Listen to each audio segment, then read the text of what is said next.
Hey guys, Metal Matt here.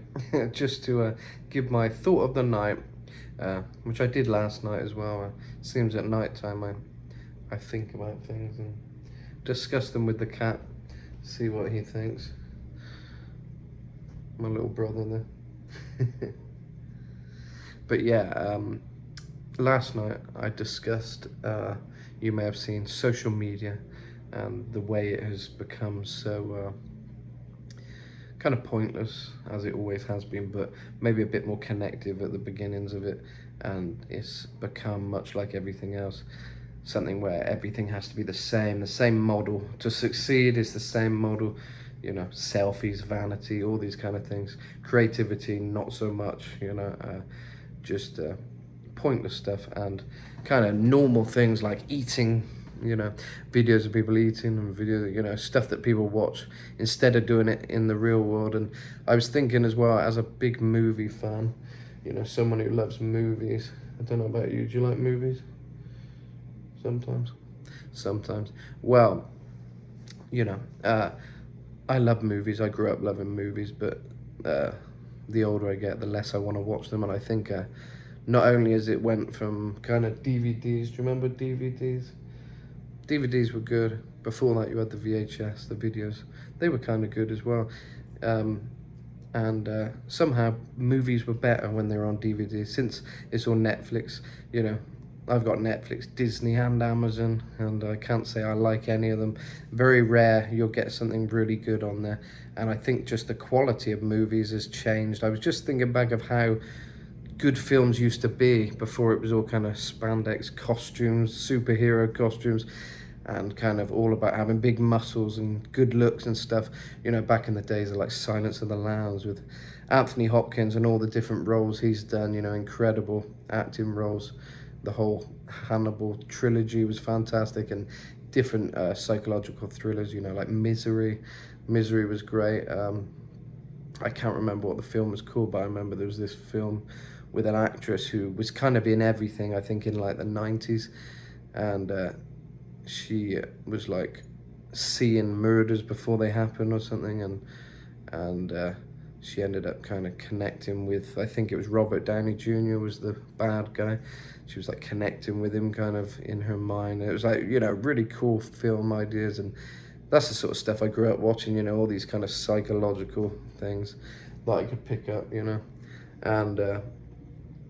I love that kind of stuff, but I've just noticed how the quality, I mean, I watched a film last night called The Wrecking Crew, and it has some kind of likability because it's kind of fun, but it kind of is just the same dynamic done over and over, and the quality of acting is just poor. I don't know if anyone else has noticed that actors just, they're not even actors really anymore. There's a few actors where you just look at them and you think, you're not really acting, are you? I mean, kind of like the whole Jumanji thing with The Rock and all that kind of thing. The actors just don't have that quality, that the films I grew up loving had, like Robin Williams films, Jumanji, and some of his more serious ones, kind of World's Greatest Dad was a bit comedy but serious as well.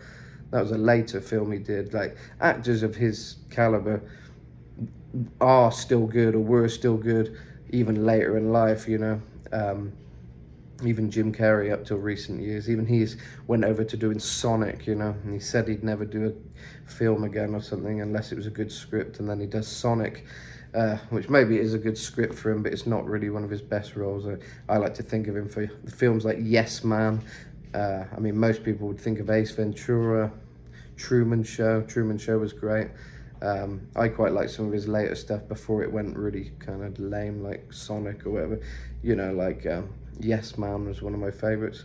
I Love You, Philip Morris, great. Playing characters like that, which are really intelligent, and he kind of takes the whole role.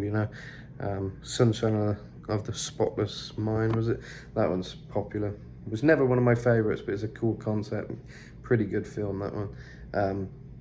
But yeah, I just find films are lacking so much.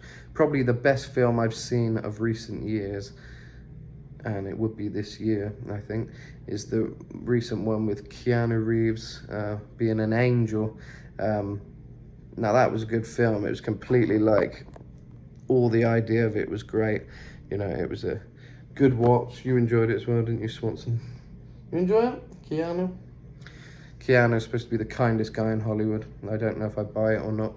I mean, he seems nice, but you know, I think a lot of these celebrities get this kind of a thing where they're made out to be like a big teddy bear, and it's like, well, they might be, but I don't think they're that you know, that much of a saint necessarily. You know, Hollywood is Hollywood after all. But this film was great, you know, really good. That's probably one of the best films I've seen in a long time. It's funny, and it had a lot more elements to it, you know, but that's pretty rare, you know. I saw a Sydney Sweeney thriller thing. That was pretty good. There's a few exceptions. I think a lot of the thrillers that come out, you'll occasionally get one that's pretty good. Ma was pretty good a few years back. Get Out was a unique idea. But there's so much other stuff which dominates, you know, like this superhero kind of stuff, which seems to be a huge franchise. And I don't know who decided that these films should take over, you know. To me, they're not really the best films, you know. And I mean, you could say, oh, that's just your taste or whatever, but it's the quality of acting, and just, it's all about looking muscly, looking good. You know, they've got that Batista guy or whatever who looks like another version of The Rock, who looks like maybe another version of Jason Statham. Although Jason Statham, he's good actor. His action films are fantastic, but they're kind of wannabe Jason Stathams, I guess, you know, and they're a bit kind of, there's just not that special quality, you know. And I think really it all comes down to the directing and the actors being cast for the roles. I mean, it seems like they don't want to make good films anymore, and this kind of parallels onto what I was talking about, social media, how everything's kind of the same. You got to repeat this process. I mean, as a musician myself, I like to be unique, come up with unique ideas, and you'd think that would work. You put out unique things, you'll do well, you'll get shitloads of views or whatever, you know, and it will succeed. But often it's not. You've got to be right on top of the trends, you know. You've got to do the latest trends, which often include using sounds which already exist. So it's pretty hard to get your own sounds, you know, noticed, because you're only going to get views if you're using the Goo Goo Dolls or something, or whatever's trending at the moment. So yeah, I find they make it hard to be creative, and where are the platforms to be creative? You know, even the movie industry doesn't have that creativity anymore. It's all franchised, you know, superhero shit. Someone's making money, you know, someone's just doing it for the money. That's all these superhero things seem to be, just a repeating a concept, which is boring and kind of dull, and not, it doesn't mean anything. It's throwaway. Like I say, I watched that Wrecking Crew. I forgot what happens, and I only watched it last night. You know, it's you know, a film like that, it's okay, it's an okay action film, but it just, yeah, it doesn't have the quality, and it's just a repeat of many other kind of similar style films, don't you think? And yeah, I just want to see what you guys think. You know, what has happened to film? Why are there no amazing films anymore? You know, stuff that really grabs you, you know. Like I say, films like, with actors like Robin Williams, Jim Carrey, they always took great roles. I'm trying to think what else I really loved. I've watched so much stuff. Yeah, there's nothing too much. I mean, I always like the Wrong Turn films. They were fun, horrors, you know, different kind of thing, that. But you know, Anthony Hopkins, like I say, he's done some amazing roles, and not just in Silence of the Lambs. Whenever I saw he was in the films, like Fracture was great. That was with Ryan Gosling and Anthony Hopkins. Now that's like a perfect kind of film, you know. And there used to be a lot of films. I think during the 90s, some of the best films were made. As for like psychological horror, Johnny Depp used to do a lot of great films like The Secret Window and The Ninth Gate, which was a bit of a satanic one, probably a Hollywood choice, that one, you know. But it was a good film. I enjoyed the film, but it was dark, you know. But yeah, Secret Window was great, you know, this thing where it leads you on a story where you don't realize who the bad guy is until you realize this is kind of a set in his mind kind of thing. It's a very interesting concept. The cat's getting bored now of this conversation, so I'll have to wrap it up soon, because he wants to sleep, and It looks like I got to bring my conversation to an end. He's napping now. But no, but seriously, yeah, just a thought anyway. Just thought I'd throw it out there and see what you guys think. Where are the good films? Is someone going to make any good films anymore? I'll do these thoughts of the night or thought of the day now and again, because it's nice to throw around ideas of what I think is important. You know, as it is my channel, Metal Matt. If you can't get to know me on here, then what's the point, you know? Try to keep it real with you guys. But yeah, I'm here in Mexico, and yeah, it's just I stick on Netflix, I stick on Amazon. I can look forever, flicking through, thinking this is just a load of shit. I can't be the only one, you know? You know, there's certain series that come along. I'll tell you the best series ever for me is Dexter, and it might sound cliche because I remember I if you haven't watched it, I'd probably be one of those people who are like, oh, Dexter, yeah, everyone said about that. It's, you know, it really is amazing. I remember putting it on. I watched the whole series. There's like 10 series of it or something like that. There's a lot of series, and then there's all these spin-offs like Dexter Resurrection, which I just finished, and this other Dexter where he's living out somewhere different under a different identity, and there's all these spin-offs, and I watched all them too, and I'll tell you, I never got bored, and that's so rare for me.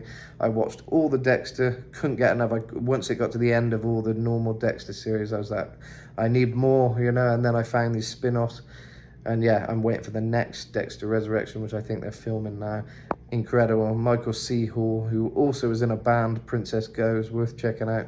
He's a good singer, actually, and he did this Bowie thing once, sang like in a Bowie thing, theatre thing, and I think Bowie like saw it and stuff. Yeah, you'll have to look into that. It's cool. Can't remember, Life on Mars or something he sang, I'm not sure. But yeah, fantastic actor, Michael C. Hall. I can't believe the standard of acting, really. He's really good, and just the series itself is such a great idea, never gets boring. If you haven't gave Dexter a go, give it a go, seriously, guys. Anyway, cheers, Metal Matt over and out. Let's get the real actors back, like Michael C. Hall. He's keeping it going. He's a real, you know, can't get any more real than that kind of role, you know. It's really good acting, you know. It draws you in, and that's what I miss that there's not those kind of actors being encouraged anymore, all those kind of films, you know. It's just all this stupid superhero shit.